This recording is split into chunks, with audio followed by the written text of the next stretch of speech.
গীতা, গিনি কিন্তু পৌঁছে গেছে তার বাবার কাছে। গীতা, তোমার প্রতিপক্ষ প্রবল। তোমার বাবা, মা, দিদি সবাই একদিকে, আর তুমি একদিকে। তুমি গীতা, অ্যাডভোকেট গীতা। শুধু নামে গীতা নও, তোমার বাবা তোমার নাম রেখেছিলেন গীতা ধর্মগ্রন্থ গীতা থেকে। সেখানে পরিষ্কার বলা আছে কি জানো? সামনে যেই থাকুক না কেন, লড়াই থামিও না। সে তোমার আত্মীয় স্বজন, বন্ধু বান্ধব, প্রিয়জন, পরিজন যেই থাকুক না কেন, পরিষ্কার বলা আছে তুমি তোমার কর্তব্যটা করে যাবে। গীতা, আর আমি সেই হতভাগ্য শ্বশুর যে তোমাকে বলতেও পারবো না যে যাও, কর্তব্য করতে যাও, লড়াই করতে যাও। আবার এটাও বলতে পারবো না যে তুমি কর্তব্যচ্যুত হও। এক উভয় সংকট।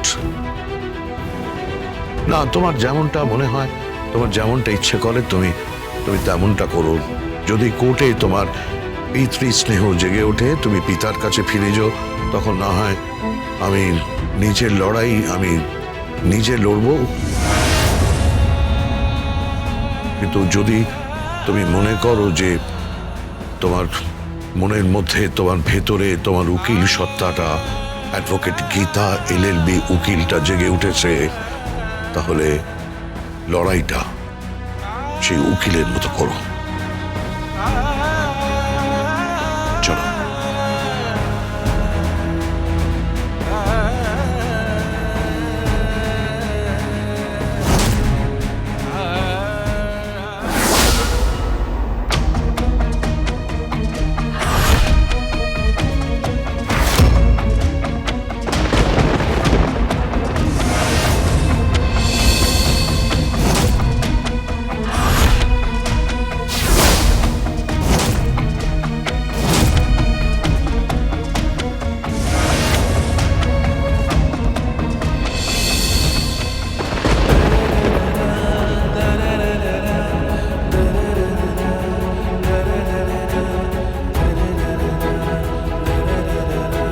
আশীর্বাদ করবেন না?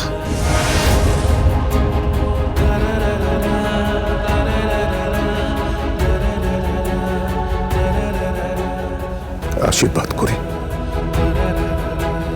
জয় যুক্ত। কিন্তু বাবা, তাহলে তো তুমি পরাজিত হয়ে যাবে। কন্যার কাছে পিতার পরাজয় সে তো যে কোনো পিতাই চাইবে রে। কিন্তু একজন পেশাদার উকিল কি চাইবে?